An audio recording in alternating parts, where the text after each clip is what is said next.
Hello, everybody. Welcome to another episode of How Do I? And this question for this episode is how do I get my people to be more accountable and responsible? I hear this all the time from the leaders that I mentor. And here we're going to get into it today. So, first thing though, I do want you to click subscribe on this channel if you want to get some more leadership wisdom insights from me. So go ahead and subscribe and also like this video if you uh, do have anything that you get out of it, and put some comments in the comment section as well. I always like to hear from you. And if you have any other questions you'd like me to cover, also take a look for my sixth book coming up. I'm really excited about called Leadership Wisdom, Designing Intuitive Leadership.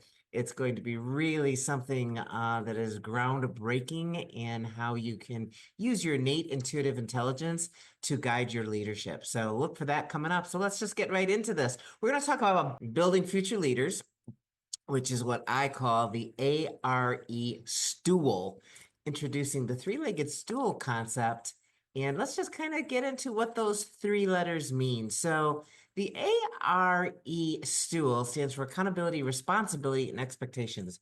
And I'm going to tell you, these are three words that often get overlooked. Often they get misunderstood. And this is going to give you a framework to help you empower the individuals that work for you to take ownership, drive progress, and develop as leaders. Now, everybody can only empower themselves, but you can give them the framework so that they can do that. So let's kind of get into what that all means. Now, one of the things that I come across all the time is that managers or management would be the very first thing that someone steps into when they are moving up that leadership ladder. And they get the three P's confused with what leadership is. So the three P's are people, plan, and process, right? And yet many people that get into management think, oh, I have to, manage the people, manage the plan, manage the process, do it all, and make sure that my team, I'm the one who's going to be accountable to upper leadership and to, people above me. And that's not how it is. I want you to think like a manager and have people plan and process, but you need to attach leadership to that. And leadership creates leaders. Leadership's about fellowship. Leadership is about empowering people to do their own people planning, their own planning of what it is they're going to do and figure out their own process. You don't have to do it all for them. You don't want to. You want to constantly be stretching them and helping them grow. So let's just kind of get into this ARE stool: accountability, responsibility, and expectations. And we're going to start clearly with the expectations and communicating expectations. And this is so often the number one thing that just, if that leg of the stool breaks, it's going to completely fall apart. And you have to remember that when you're communicating, you have to communicate in all three modalities that the brain decodes information. Some people decode information visually. They use words like I see, picture this, imagine that. They need to see things. So you might have to write something out or put a graphic out in front of them or show them something. Do you see this? Do you see how we, did this in the past? See this. That's what they need. And then there's some people that do it with words. Those are auditory decoders, and they need to hear the words that you say. So you have to be very clear on what your words are. Now, if you're not a very loquacious person, such as I am, and use words, you're going to have to ask them to reflect back what it is that they heard, because you might have to do a better job at using your words or using your visuals. And then you have to use stories as well. And this is for people that are kinesthetic. They actually process the world through the feelings and the emotions of things. And that's why storytelling is so important. So always just remember, when you're communicating expectations, create the story with the visual and the words, and you'll be right on target. And then ask them to reflect back what they heard. Not like, did you get what I said? But more or less with a tone of, could you repeat back how I communicated that to make sure that I communicated it in the right way, being your leader. So the next thing, we got the expectations straightened out. Whoops. Sorry about that. Oh, let's get back. Okay, I was trying to move my little face up here. So the next thing is we're going to talk about accountability. And I like to split that word and say it's really the ability to count your actions. That's what accountability is. And when you explain that to the people that you're leading and you're helping them become leaders, you're going to say, hey, you have the ability to count your actions towards what is expected to be done.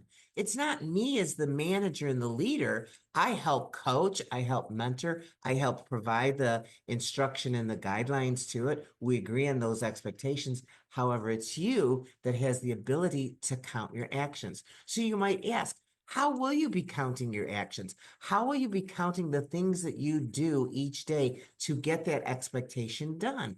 That becomes a conversation, that becomes dialogue. That's leadership dialogue that you will have. Now, the next leg of the stool is responsibility, and this is the ability to respond to the actions that you take. So one thing is they've got the expectations set up because they've gone over that with you. The next thing, they're knowing how they're going to count, and they've expressed to you, this is how I'm going to count my actions. I'm going to, figure out how many hours I'm going to put into it. I'm going to figure out how many widgets I'm going to make, whatever it is. But the responsibility is the ability to respond, saying, here's what I did. It's not your responsibility as a manager to be hovering over people and saying, did you follow your plan? Did you follow your process? Did you get your people involved? No, your ability is to create leaders. That's being a leader of leaders. And so explain to them, it's your responsibility to respond. So how are you going to respond to me? Are you going to give it to me in a daily briefing? Are we going to go over it in a huddle in the morning for 5-10 minutes? Are we going to do it at the weekly meeting? How do you want to do it? You have the ability to respond and give a response to me of what it is that you're doing without me looking over your shoulder, hounding you, or obviously trying to make you do it. That is not responsibility. Now, when you're implementing the ARE Studio, remember it's all three of these things: expectations, accountability, and responsibility. You take away any one of these legs, that stool is going to fall down. And if you do it right, you're going to create the expectations with a win-win. It takes time to go through this, but pretty soon you can begin to use it and say, do you have the are we in alignment? Meaning, do we have everything in alignment? Okay, let's keep going. My little things here are just screwing around with my slides. So that is the quick lesson on how do I get my people accountable? How do I get my people to respond and take action to be better, respond better to the action that they've already taken, and then get in alignment with the expected outcomes and the expectations. All right. See you soon on the other side. Hey, thank you for watching. I hope this video was really helpful for you, and I want you to consider liking it and sharing it with others who might benefit from its insights. If you're interested in more leadership content, please be sure to check out my other videos on my YouTube channel, which is called Leadership Wisdom with Fitz. Now, if you're ready to elevate your leadership within your organization, spark some meaningful conversations, perhaps with your team or emerging leaders, I've got a resource for you. Click the link below to access exclusive words to ponder. This is a discussion guide that I kind of put together with some carefully crafted questions to complement this video. It's going to, really help just bring your leaders together, align their thoughts, and begin to set some of this leadership concepts and wisdom that you want them to follow. I coach and mentor CEOs and leaders all over the country, and I know that they really appreciate these mini wisdom lessons that can spark the leader within. So continually engage in leadership learning. Keep coming back for more wisdom. Simply subscribe and you can follow my footsteps. And also, please go over to my free online community at www.theleadingheart.com, where heart-based intuitive leaders come together to advance their awareness using their inner wisdom. Also, check out my Heartbeat series books, which are online anywhere that you can buy a book. I'm really excited for you to unlock your leadership wisdom. See you soon.